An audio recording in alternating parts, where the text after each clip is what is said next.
Kerala gazetted officers association Kannur south area 38ാമത് വാർഷിക സമ്മേളനം കണ്ണൂർ KGOA ഹാളിൽ നടന്നു. സംസ്ഥാന സെക്രട്ടേറിയറ്റ് അംഗം പി സെയ്ദലവി സമ്മേളനം ഉദ്ഘാടനം ചെയ്തു. കാരണം ആ രീതിയിൽ തൊഴിൽ കമ്പോളമാണെങ്കിലും സാമ്പത്തികമായിട്ടുള്ള കയറ്റുമതിയായിട്ട് ബന്ധപ്പെട്ടുള്ള കാര്യങ്ങളാണെങ്കിലും ഉൽപാദന മേഖലയിൽ അനുദിനം നമ്മുടെ നാട്ടിലുണ്ടാകുന്ന സംഗതികളൊക്കെ തന്നെ it is closely related to international trade.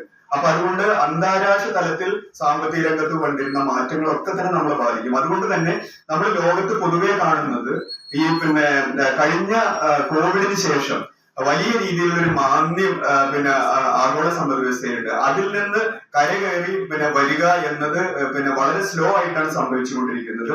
എന്ന് പറഞ്ഞാൽ മാന്ദ്യം ലോകത്തെമ്പാടും തുടരുന്നു എന്നാണ് കാണുന്നത്. 3% വളർച്ച പോലും അന്താരാഷ്ട്ര തലത്തിലുള്ള പ്രമുഖമായിട്ടുള്ള രാജ്യങ്ങളുടെ GDP-യിൽ കാണുന്നില്ല. 2.6% ഒക്കെയാണ് അത് വരുന്നത്. ഈ വർഷം തന്നെ IMF-ന്റെ എക്കണോമിക് ഔട്ട്റീച്ച് എന്ന റിപ്പോർട്ട് പ്രകാരം പരമാവധി വന്ന 3% GDP-യുടെ ഗ്രോത്ത് മാത്രമേ വരുള്ളൂ എന്നാണ് കാണുന്നത്. കണ്ണൂർ സിവിൽ സ്റ്റേഷൻ അനക്സ് കെട്ടിടം പുതുക്കി പണിയണമെന്ന് സമ്മേളനം സർക്കാരിനോട് പ്രമേയത്തിലൂടെ ആവശ്യപ്പെട്ടു. ഉദ്ഘാടന ചടങ്ങിൽ പ്രസിഡന്റ് TV അശോകൻ അധ്യക്ഷത വഹിച്ചു. TM Ajaykumar, doctor EV Sudheer, TO Vinod Kumar, K Shaji, P Jalaja തുടങ്ങിയവർ സംസാരിച്ചു. AKG memorial cooperative hospital, Kannur.